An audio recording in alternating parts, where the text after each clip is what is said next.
एक ऐसा वक्त है जिसमें बहनों का भाई जो है वो जेल में है, किसी की मुलाकात की इजाजत नहीं है, जाती मौलिज को मिलने नहीं दिया जा रहा, तो उनके जज्बात तो बड़े जेन्युइन है और उनका मुतालबा भी बिल्कुल जेन्युइन है कि जब उनके भाई की तबीयत खराब है, उनको 2 मरतबा अस्पताल लेके जाया गया है, तो उनको मिलने मुलाकात की इजाजत होनी चाहिए। फैमिली का जो है वो पहला हक बनता है कि वो उनसे मुलाकात करे, तो उनका मुतालबा बिल्कुल जायज है। और क्योंकि ये मुलाकात नहीं हो रही, जाती मुआलिजीन को नहीं मिलने दिया जा रहा, तो एक फ्रस्ट्रेशन है जो मेरे ख्याल से अलीमा साहबा की कल तकारीर में सामने आई है।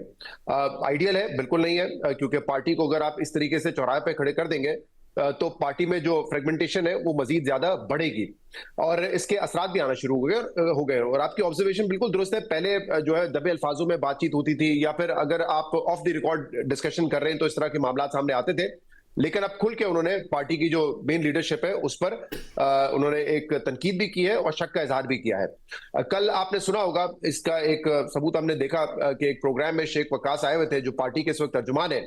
वो कहते हैं कि जब पार्टी को आप और पार्टी के रहनुमाओं को इस कदर आप एक तरीके से बेइज्जत कर देंगे और एक्सपोज करने की कोशिश करेंगे, उनको गद्दार डिक्लेयर करेंगे और फिर उन्हीं से आप ये तवक्को लगाएं कि आप लोग भी निकालें, आप बंदों को निकालें, तो वो कैसे हो सकता है? जब फैमिली एतबार नहीं करेगी लीडरशिप पे, तो लोग उनकी बात का कैसे एतबार करेंगे और कैसे वो सामने आएंगे? तो ये मेरे ख्याल से एक जेन्युइन क्राइसिस है। और आपका जो बुनियादी सवाल है कि आगे फैसला साजी कौन करेगा, मेरे ख्याल से इसी किस्म का कियोस रहेगा जो इस वक्त है। और वो कियोस क्या है कि अलीमा खान साहबा समझती हैं,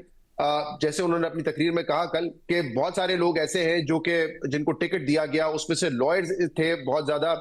ताकि वो केस लड़ सके इमरान खान का। और एक प्रोटेक्शन होती है कि एक आम सियासी रहनुमा को उस दौर में, यानी कि इलेक्शन के आसपास अगर आप देखें, अरेस्ट करना बजाय आसान लगता था। लॉयर को ऐसा लगता था कि अरेस्ट करेंगे तो शायद पूरी लॉयर फिटर्निटी जो है वो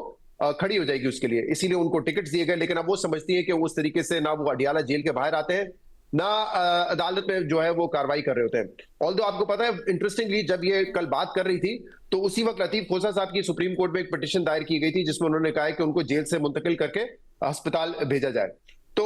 उनका तो शक है कि पार्टी के लोग जो है वो या तो एफर्ट नहीं कर रहे हैं या वो लॉयल ही नहीं है और वो कहीं और से उनके ताने बाने मिले हुए, यानी कि ऑब्वियसली एस्टैब्लिशमेंट की तरफ इशारा कर रही होंगी, जैसे पहले अली अमीन गंडापुर या इससे पहले शेख अफजल मरवत और कई लोगों के हवाले से किया जाता रहा है। अच्छा, दूसरी तरफ पार्टी ये समझती है कि कई अहम मौकों पर अलीमा खान साहबा ने एक स्पॉइलर का रोल प्ले किया है। कुछ इसकी आकर अब पब्लिकली वजाहत कर रहे हैं, जैसे कि अली अमीन गंडापुर साहब ने अपने इंटरव्यूज में किया है, शेर अफजल मरवत साहब भी करते रहते हैं। खैर वो तो चले, पार्टी ने उनको कह दिया कि हम आप नहीं समझते कि आप पीटीआई का हिस्सा है, लेकिन ये आके अब इज़हार कर रहे हैं पब्लिकली, कुछ दबे अल्फाजों में या फिर ऑफ द रिकॉर्ड कर रहे होते हैं कि कभी भी क्रूशल चांस होता है मुज़ाकरात का या इमरान खान की कोई रिहाई या उनको थोड़ा सा रिलीफ मिलने का इम्कान होता है, तो अलीमा खान साहब